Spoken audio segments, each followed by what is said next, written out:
দক্ষিণ হাইলাকান্দি মাধবপুর রামপুর জিপির পঞ্চায়েত রাজ দিবস কার্যকরী সভা অনুষ্ঠিত হয়। বেলা ১২ ঘটিকায় জিপি প্রাঙ্গণে পঞ্চায়েত রাজ দিবস পালনের এক বিশেষ মুহূর্তকে কেন্দ্র করে দেশের জনস্বার্থে উন্নয়নের লক্ষ্যে কাজ করে যাবার শপথবাক্য পাঠ, রাষ্ট্রীয় সঙ্গীত, জাতীয় সঙ্গীতকে দেশের প্রতি শ্রদ্ধা জানিয়ে জিপি বরের সভা সমাপ্ত হয়। আজকের বিশেষ দিনের জিপি আওতাধীন সকল নাগরিকের অধিকার, সুযোগ সুবিধা নিয়ে অনেক বক্তব্য রাখেন বিভিন্ন বক্তারা। উপস্থিত ছিলেন প্রেসিডেন্ট সুস্মিতা দেব, জিআরএস ধনঞ্জয় বাহার, পিঙ্কুনাথ GPC, Fakhrul Islam Barbhuiya CA, group সদস্য সুপর্ণা পাল, রুমিরানী সিংহ, রাজীব দে, বেলাল উদ্দিন লস্কর, ইমরানা বেগম মজুমদার প্রমুখ। কাটলিছাড়া থেকে উর্মি পালের প্রতিবেদন।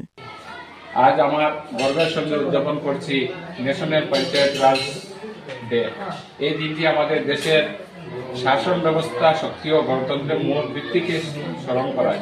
পঞ্চায়েত রাজ শুধু একটি প্রশাসনিক ব্যবস্থা নয়, এটি গ্রামের মানুষের ক্ষমতায়ের প্রতীক। আমাদের লক্ষ্য হল গ্রামের প্রতিটি মানুষ উন্নতি, শিক্ষা ও স্বাস্থ্য, স্বনির্ভরতা নিশ্চিত করা।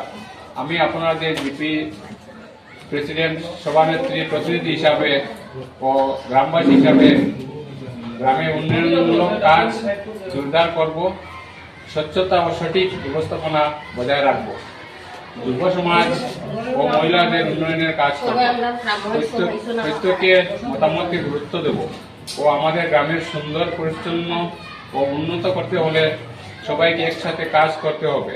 সরকার একা কিছু করতে পারে না, জনগণের সহযোগিতা সবচেয়ে বড় শক্তি। চলুন আমরা সবাই মিলে একটি উন্নত ও স্বনির্ভর ও আদর্শ গ্রাম করে তুলি। ধন্যবাদ। জয় হিন্দ, ভারত মাতা কি জয়। গ্রামসভা